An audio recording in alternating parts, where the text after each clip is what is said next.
Hey y'all. Um, I didn't make any videos last night because I was trying to do a little bit of research on this church shooting, and I'm gonna have to make several videos, you guys, between today and tomorrow. But I know we're going home. That's all I can tell you. But a lot of stuff about to be happening. Okay, you guys. The church shooting in Antioch and Tennessee. And I was trying to figure out like what's going on, like who this dude was, and because there was no news really of him, and I found out this was a Sudanese guy, black guy, that had visited the church before, I believe sometime last year, and he went into this church of like what 40, 50 people, and one lady was killed.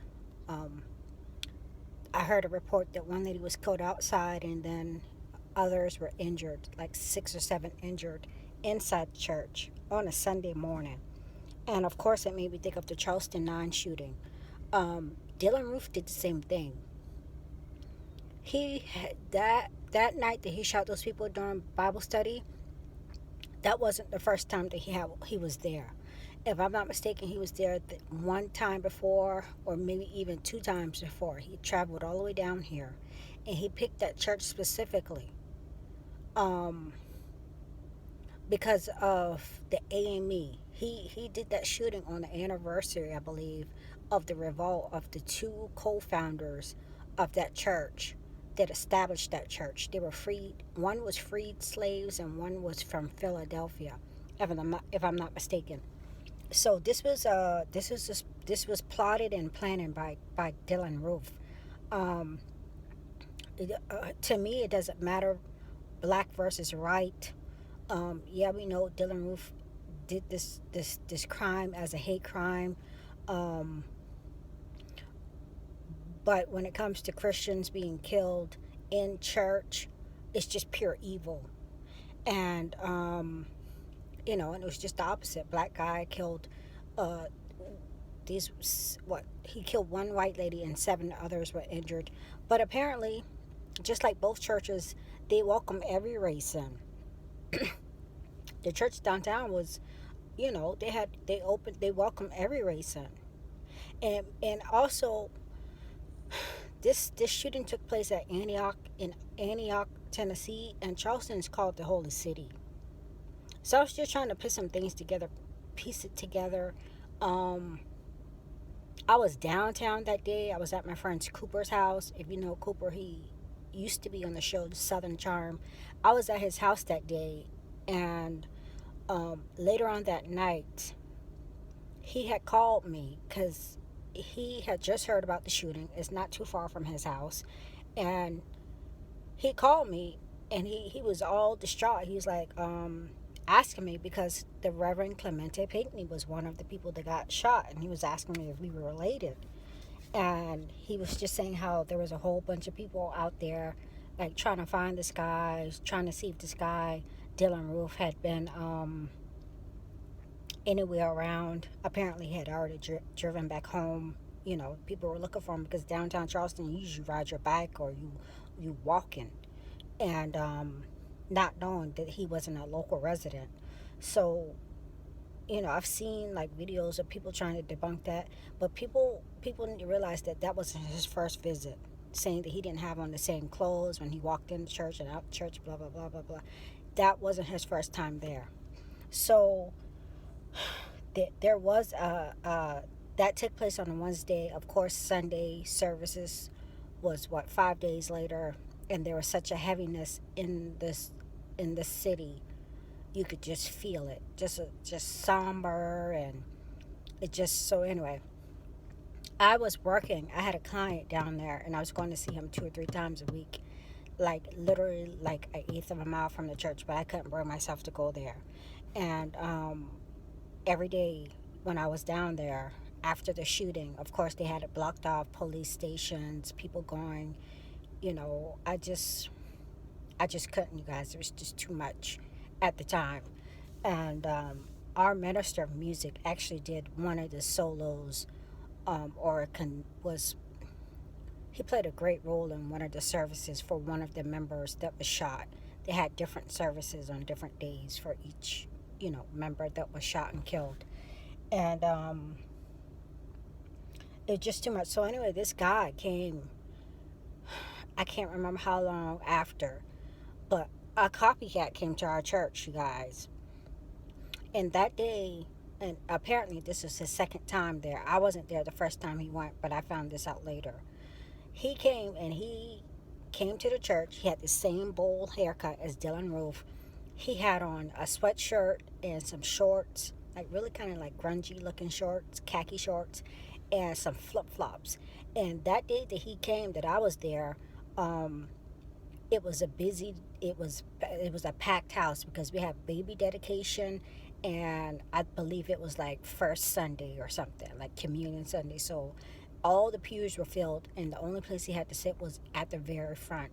The very two front rows are really, it's kind of reserved for like, it's just kind of reserved. It's always left empty. So when he came, the ushers brought him to the front, and he was sitting basically knee to knee to the deacons row. And all those deacons are ex-military. When he came in, he was like knee to knee to my deacon, he was an ex-sergeant. So he's just like, so anyway, he um, sat down, took off his hoodie. He looked visibly shaken. I don't know if he was getting like, he didn't have any weapons with him, but he came in and he just kept looking down, and he kept gripping his face, and he was shaking. And at one point, he started crying. So one of the ladies that was sitting behind him grabbed some tissue and gave it to him. Like, they didn't know, like, of course everybody was thinking, oh, don't let this fool do something. But, and he was crying, so she gave him some tissue, you know. And he took off his hoodie and put it down on the floor slowly. And he had on a white t-shirt, which was kind of dirty. And he picked it up. He was fumbling with it. And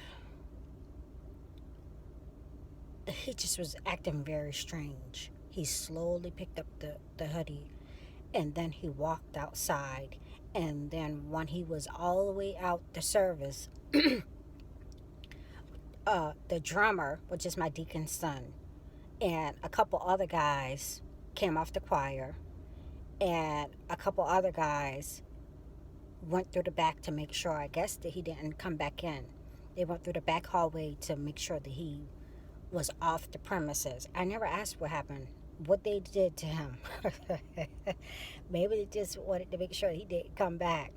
So I was so upset because this guy came in at the last 30 minutes of service. The sermon was going on. So this was like the last 30 minutes of service. He didn't come at the beginning of service. And I just was so mad because he was interrupting the service, obviously with his odd actions. So I didn't call my deacon, but I texted him, and I was like, listen, do I have to bring my gun to church next Sunday? I was dead serious. And he knows that. He knows me. He knows me.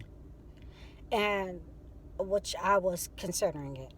But then I was thinking, this is God's holy ground. You don't want to be shooting up people.